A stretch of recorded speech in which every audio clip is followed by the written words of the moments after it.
Yes, a lion is always a lion.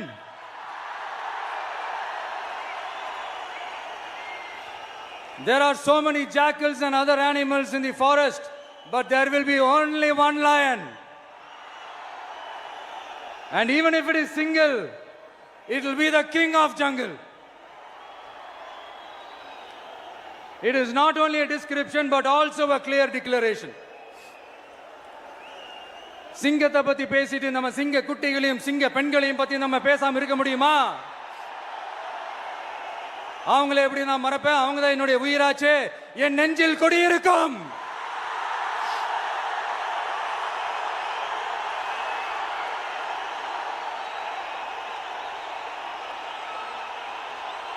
என்னுடைய தோழர்களுக்கும் தோழிகளுக்கும்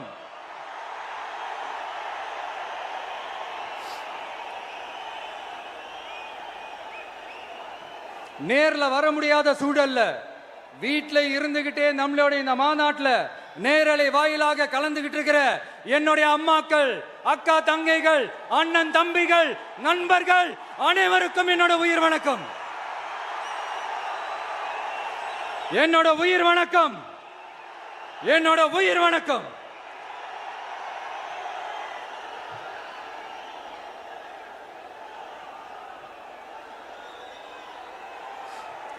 வீரம் விளையும் மாமதுரை மண்ணை வணங்குகிறேன். இந்த மதுரைனாலே உடனே ஞாபகத்துக்கு வரது சீறி பாஞ்சி துள்ளி குதிக்கிற யாருக்கும் அடங்காத காளைகள் விளையாடுற அலங்காநல்லூர் ஜல்லிக்கட்டு தான். நம்ம வைகை ஆறு தான். அழகர் ஆத்துல இறங்குற வைபவம். மதுரை மீனாட்சி அம்மன்.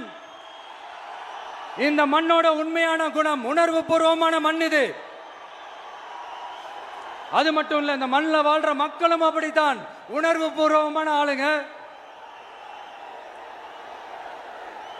நான் இந்த மண்ணில் கால் எடுத்து வச்ச உடனே ஒரே ஒருத்தரை பத்தி தான் மனசுக்குள்ள ஓடிக்கிட்டே இருந்தது. அவர் யாருன்னு உங்களுக்கும் தெரிஞ்சிருக்கும். சினிமானாலும் சரி, அரசியல்னாலும் சரி, நமக்கு ரொம்ப ரொம்ப பிடிச்சது புரட்சி தலைவர் எம்ஜிஆர் அவர்கள் தான். அவரோட பழகிறதுக்கு எனக்கு வாய்ப்பு கிடைக்கல. ஆனா அவரை மாதிரியே குணம் கொண்ட என்னுடைய அண்ணன் புரட்சி கலைஞர் கேப்டன் விஜயகாந்த் அவர்களோட பழகிறதுக்கு எனக்கு நிறையவே வாய்ப்பு கிடைச்சது. அவரும் இந்த மதுரை மண்ணை சேர்ந்தவர் தானே. அவரை மறக்க முடியுமா? தமிழ்நாட்டு மக்கள் உணர்வுபூர்வமா உண்மையா நம்ம பக்கத்திலே நிக்கிறவங்க. அதுக்கு ஒரு மிகப்பெரிய அடையாளம் தான் இந்த மதுரை மண். நம்ம தமிழக வெற்றி கழகம் கையில் எடுத்திருக்கிற அரசியலும் அப்படித்தான். உண்மையான அரசியல், உணர்வு பூர்வமான அரசியல், நல்ல அரசியல், நல்லவங்களுக்கான அரசியல், நாட்டு மக்களுக்கான அரசியல், நல்லது மட்டுமே செய்கிற அரசியல்.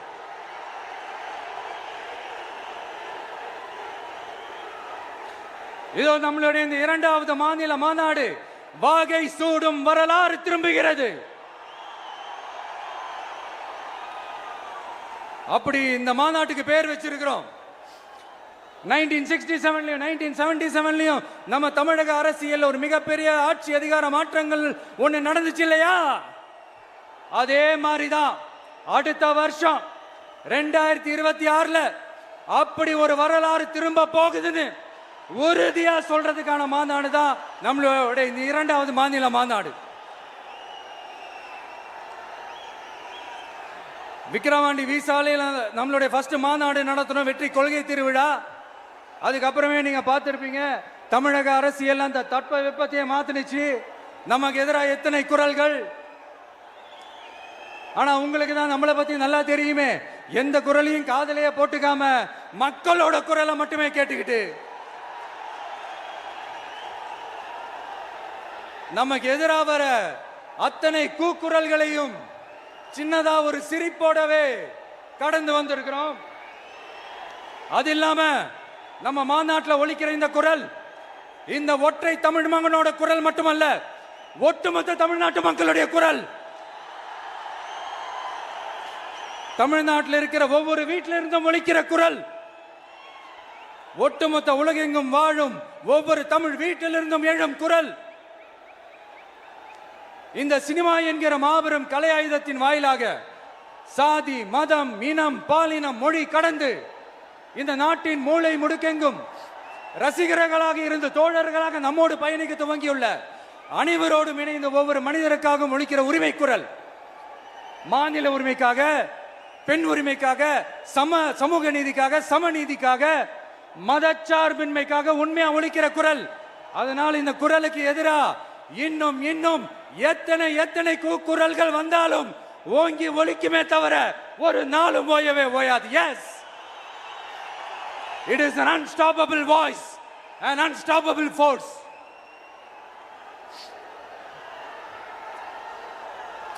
நம்ம அரசியலுக்கு வர்றதுக்கு முன்னாடி அட இவரெல்லாம் வரமாட்டாரியா, அவரே வரல, இவரே வரல, இவருங்க வர போறாரு அப்படின்ட்டு நிறைய பேர் ஜோஷியம் சொன்னாங்க.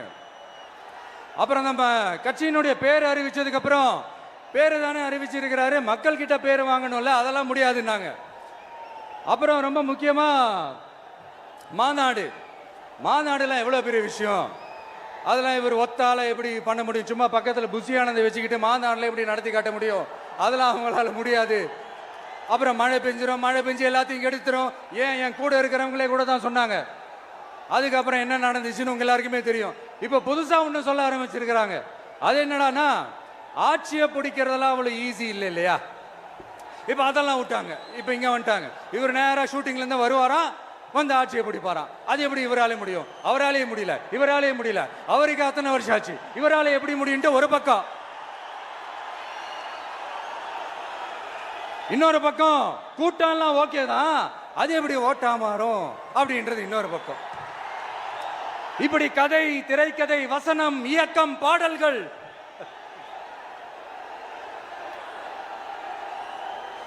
அதனால இந்த அரசியல் ஆய்வாளர்களுக்கு நான் சொல்றதெல்லாம் ஒன்னேதான், நல்லா கேட்டுக்கங்க.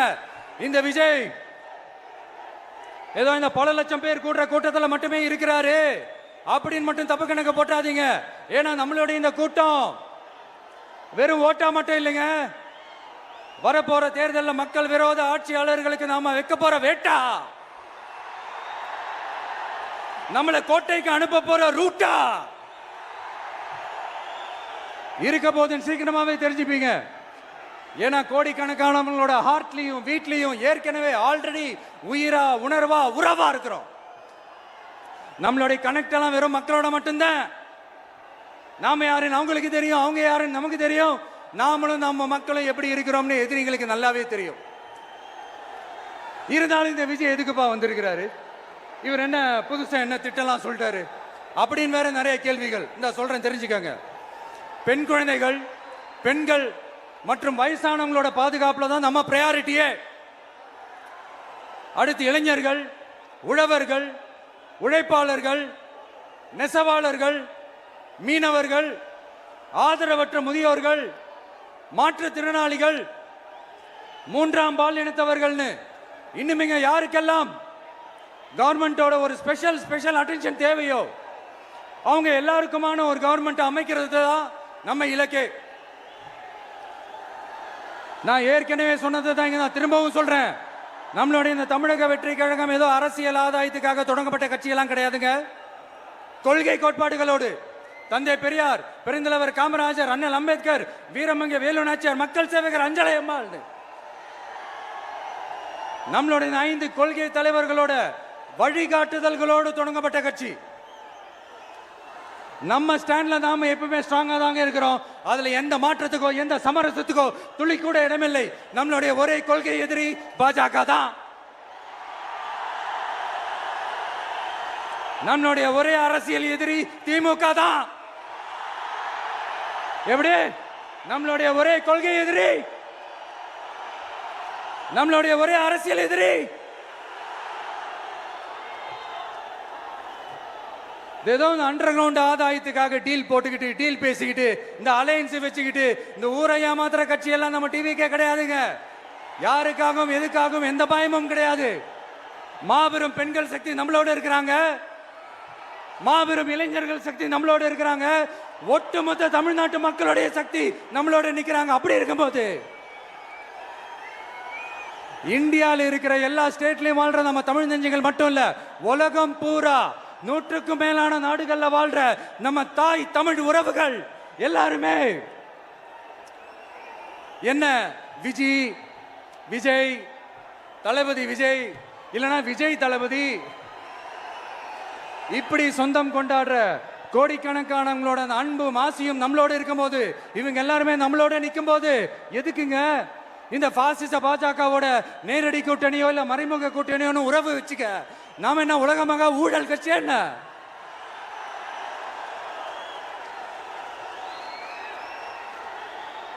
நம்மளை பத்தி சின்னதா ஒரு உண்மை ஒண்ணு சொல்லலாமா? என்னடா இவர் வாயால இப்படி சொல்றாருன்ட்டு யாரும் தவறா நினைச்சுக்க வேணாம். ஏன்னா இது ஒரு விதத்துல ஒரு ஃபேக்டும் கூட, அதனாலதான் நான் சொல்லணும்னு ஆசைப்படுறேன். நம்ம யார் தெரியும்ல? நாம எல்லாருமே சொல்றேன், நாம யார் தெரியும்ல? இந்தியாவின் மாபெரும் மக்கள் சக்தி கொண்ட ஒரு மகத்தான வெகுஜன மக்கள் படை.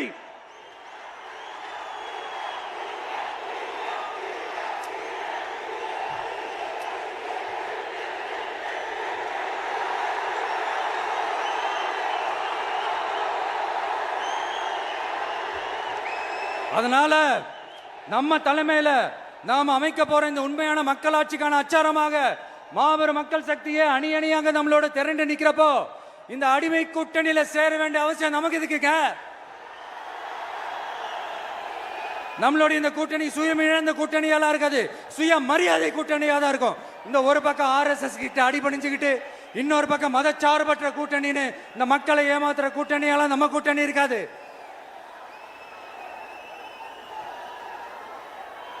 நான் இப்பவும் சொல்றேன், நம்மளை நம்பி வர்றவங்களுக்கு ஆட்சியிலும் அதிகாரத்திலும் உறுதியாக பங்களிப்பு செய்யப்படும். உடனே இந்த கேள்விகள்லாம் வரும். அப்ப யாரு கூட்டணி, யாரு வரா, யாரு போறா, இந்த கேள்விகள்லாம் வரும். இந்த கேள்விகளுக்கெல்லாம் ஒரே ஒரு பதில் தான், சஸ்பென்ஸ்ல சஞ்சாரம் செய்யுங்க. ஆனா ஒண்ணு, 2026ல 2 பேருக்கு நடுவுல தான் போட்டியே. ஒன்னு TVK, இன்னொன்னு DMK.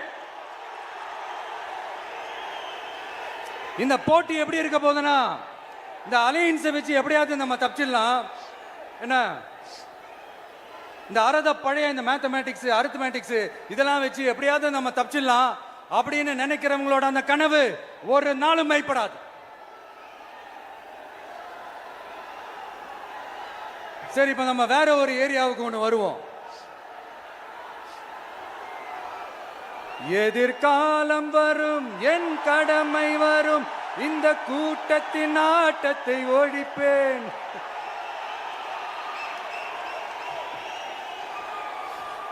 மக்கள் அரசியல் என்ற அந்த சவுக்க கையில் எடுக்கலாமா? யாருக்கு எதிரான தானே கேட்கிறீங்க? வேற யாரு? மறைமுக உறவுக்காரர்களான பாசிச பாஜகவும் பாய்சன் திமுகவும் தான். மாண்புமிகு பிரதமர் நரேந்திர மோடிஜி அவர்களே 3வது முறையா ஒன்றியத்தோட ஆட்சி அதிகாரத்தை நீங்க தானே கையில் வச்சிருக்கிறீங்க. இல்ல, நாங்க தெரியாம தான் கேட்கிறோம். நீங்க ஆட்சிக்கு வந்தது ஒட்டுமொத்த மக்களுக்கும் நல்லது செய்யவா, இல்ல நம்மளோட இந்த இஸ்லாமிய நண்பர்களுக்கும் இஸ்லாமிய தோழர்களுக்கும் எதிராக சதி செய்யவா? மக்களுக்கு உங்ககிட்ட கேட்கறதுக்குன்னு ஏராளமான கேள்விகள் இருக்குது. அதனால அவங்க சார்பா, அவங்கள ஒருத்தனா, அவங்களோட ஒரு உண்மையான ஒரு பிரதிநிதியா உங்ககிட்ட சில கேள்விகள் கேட்கணும் மிஸ்டர் பிரைம் மினிஸ்டர் அவர்களே.